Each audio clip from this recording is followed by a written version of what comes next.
La bataille de Poitiers est une imposture.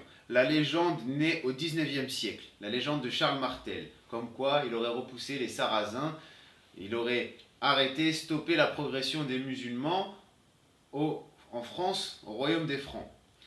C'est ce que nous révèlent quelques historiens du XXIe siècle, dans le même ordre d'idées que d'autres historiens des siècles précédents. 732, donc, est la date de cette bataille du dit événement. Né au XIXe siècle, la légende de Charles Martel contre les Sarrasins est remise en cause par les historiens du XXIe siècle, ainsi que ceux du XXe siècle, de la fin du XXe siècle. Le site pédagogique inauguré en 1999 à Moussé-la-Bataille sur le territoire de Vouneuil-sur-Vienne a été conçu dans un esprit de tolérance. Il y a d'abord le nom du hameau lui-même, Moussé-la-Bataille. Il y a aussi le ravin de la mort, où Abdurrahman a été retrouvé mort et enterré. Ou encore la ferme de la bataille, donc vous voyez encore une fois tout ce folklore, et le rivage des 5 morts. Tout dans le secteur semble attester de la version officielle. Ce serait ici, sur le territoire de la commune de Vouneuil-sur-Vienne, que se serait déroulée la célèbre bataille de Poitiers, entre les troupes de Charles Martel et les Sarrasins en octobre 732. Nous ne sommes pas certains du lieu, ni de la date, ni du nombre de combattants, ni des motivations des envahisseurs, ni de celles des résistants, ni du dénouement, annonce le premier panneau pédagogique que l'on trouve à l'entrée de ce site.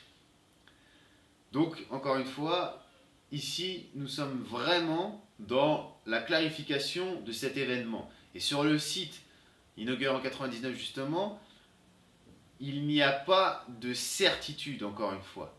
Il n'y a pas de volonté civilisatrice de dire nous vous avons rejeté, nous vous avons repoussé de la manière la plus forte qui soit. En réalité, nous ne sommes sûrs de rien.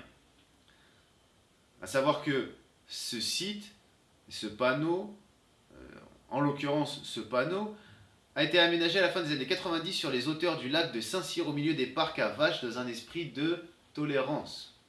Donc on peut voir justement ici la tolérance de ceux qui, quand je fais le signe des guillemets, je parle bien sûr de ceux qui défendent le fait que nous avons été chassés, etc.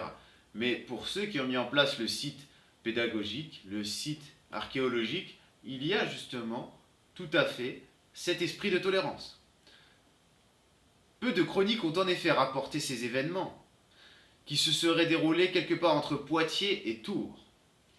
Et pour cause, cette bataille n'était pas jugée importante ni déterminante, pas comme la bataille de Bouvines par exemple, explique Jérôme Grévy, directeur du Centre de recherche interdisciplinaire en histoire, histoire de l'art et musicologie, CRIHAM, C-R-I-H-A-M, à l'Université de Poitiers et professeur d'histoire contemporaine. Contemporaine? C'est bien la question. Car l'histoire n'est jamais qu'un regard sur le passé, précise-t-il. Or, c'est l'époque contemporaine qui a le plus instrumentalisé le passé, et on a commencé à s'intéresser à la bataille de Poitiers qu'au début du XIXe siècle, sous la plume de Chateaubriand. Chateaubriand, écrit d'outre-tombe, on a tous lu. Ou presque. Il a été le premier à dire que c'était un combat entre deux religions, avec sa sensibilité contre-révolutionnaire pour défendre la société traditionnelle chrétienne. Par la suite, la bataille de 732 a été retenue pour figurer parmi les 32 tableaux retraçant l'histoire de France au château de Versailles sous Louis-Philippe. À la fin du XIXe siècle, l'écrivain antisémite Édouard Drummond a développé une vision nationaliste et raciste, ajoute Jérôme Grévy. Depuis, les manuels scolaires ont vendu le même cliché à des générations d'écoliers français. Le valeureux Charles Martel a arrêté les Arabes à Poitiers, mettant un coup d'arrêt à l'invasion musulmane de la France. Une version contestée par les historiens contemporains. Une razzia. Il s'agissait d'une razzia, et non pas d'une bataille.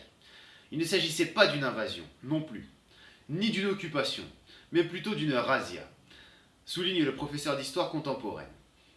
Encore une fois, Grévy, on le rappelle. Cette bataille n'a pas mis fin au pillage, puisqu'ils se sont poursuivis dans la Narbonnaise.